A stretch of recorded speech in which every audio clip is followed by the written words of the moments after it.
नमस्कार दोस्तों, स्वागत है आपका हमारे YouTube चैनल पर।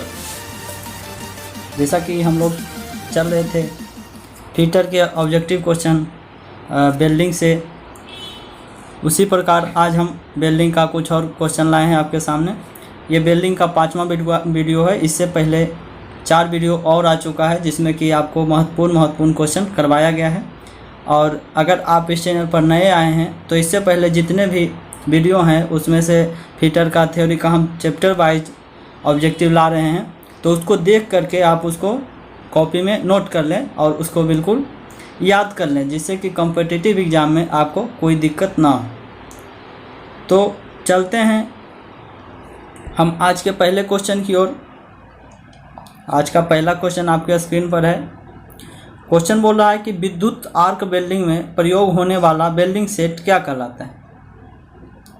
तो वेल्डिंग की एक विधि है विद्युत आर्क वेल्डिंग, जिसमें कि हम आर्क उत्पन्न करके, आर्क का मतलब होता है चिंगारी,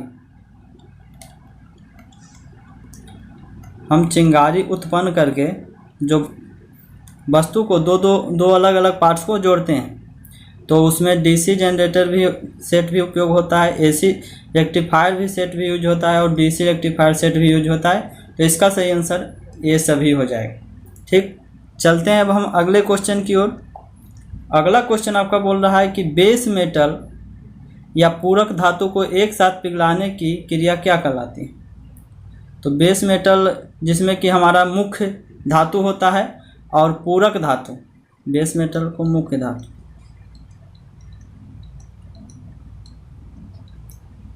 और पूरक धातु जो होता है उसका दूसरा जो जोड़ते हैं उसके साथ, तो उस दोनों को एक साथ पिघलाने की क्रिया क्या कहलाती है। तो जब दोनों के बीच हम वेल्डिंग करते हैं तो वहाँ पर आर्क से, चिंगारी से वहाँ पिघलता है, तो उसी को हम फ्यूजन कहते हैं।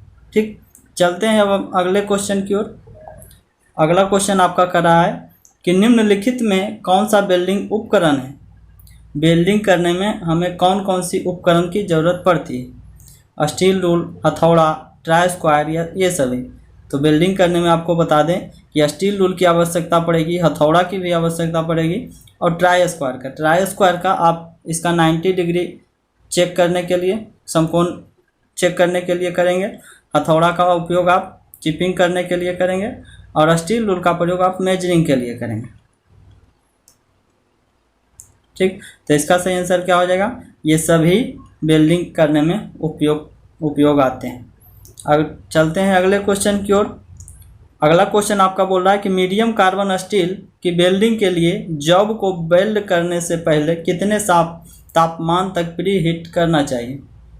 जब हम कार्बन स्टील की वेल्डिंग करते हैं तो उसको जो है वेल्डिंग करने से पहले थोड़ा उसको गर्म करते हैं। थोड़ा गर्म करना यही प्री हीटिंग कहलाता है। वेल्डिंग करने से पहले जो गर्म करते हैं उसको हम प्री हीटिंग कहते हैं।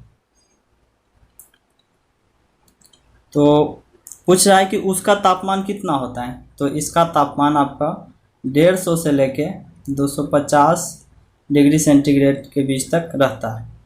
ठीक, चलते हैं अब हम अगले क्वेश्चन की ओर। अगला क्वेश्चन आपका कर रहा है कि वेल्डन धातु खंडों को जोड़ने की निम्न में से कौन सी विधि है।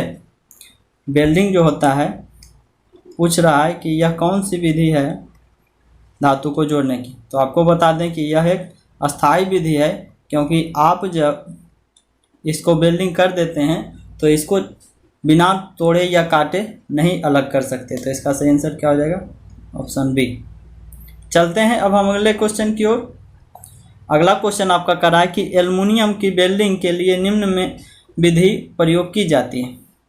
एल्युमिनियम की जब हम वेल्डिंग करते हैं कौन कौन सी विधि से कर सकते हैं।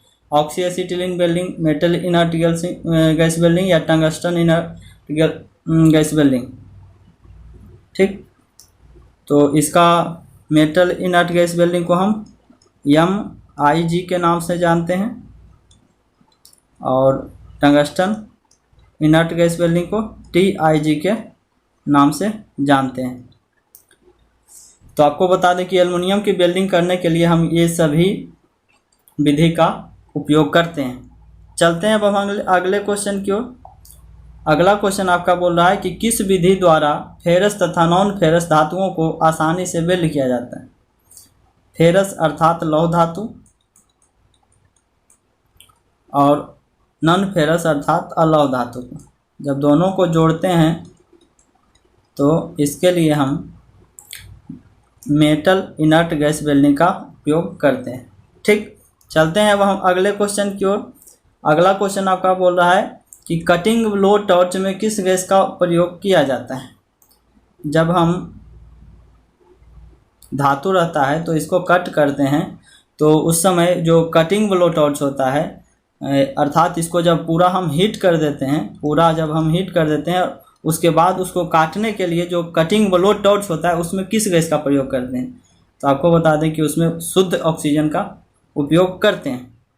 ठीक, चलते हैं अब हम अगले क्वेश्चन की ओर। अगला क्वेश्चन आपका बोल रहा है कि स्टेनलेस स्टील इलेक्ट्रोड पर किसी कोटिंग नहीं होती।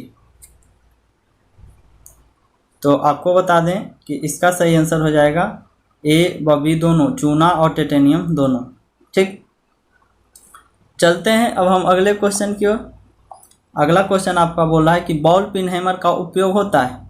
बॉल पिन हैमर जिसके कि पिन जो होता है उसका बॉल की तरह होता है, बॉल की तरह होता है। ठीक, तो उसका हम उपयोग कहाँ करते हैं। तो आपको बता दें उसका उपयोग हम गोलाकार सतहों के लिए करते हैं। चलते हैं अब हम अगली क्वेश्चन की ओर। अगला क्वेश्चन आपका बोल रहा कि स्पॉट वेल्डिंग निम्नलिखित में किस प्रकार का वेल्डिंग है। स्पॉट वेल्डिंग हमारा प्रेशर वेल्डिंग का उदाहरण है। ठीक, और फ्यूजन वेल्डिंग आपका आर्क वेल्डिंग का उदाहरण है। ठीक, तो ये थे आज के हमारे कुछ महत्वपूर्ण क्वेश्चन और इसी प्रकार हम अगला सेट लाएंगे, अगला वीडियो लाएंगे जिसमें कि हम आपको फिर से वेल्डिंग का ही और क्वेश्चन करवाएंगे जब तक कि वेल्डिंग से इसका हम मैक्सिमम क्वेश्चन नहीं करवा देते हैं।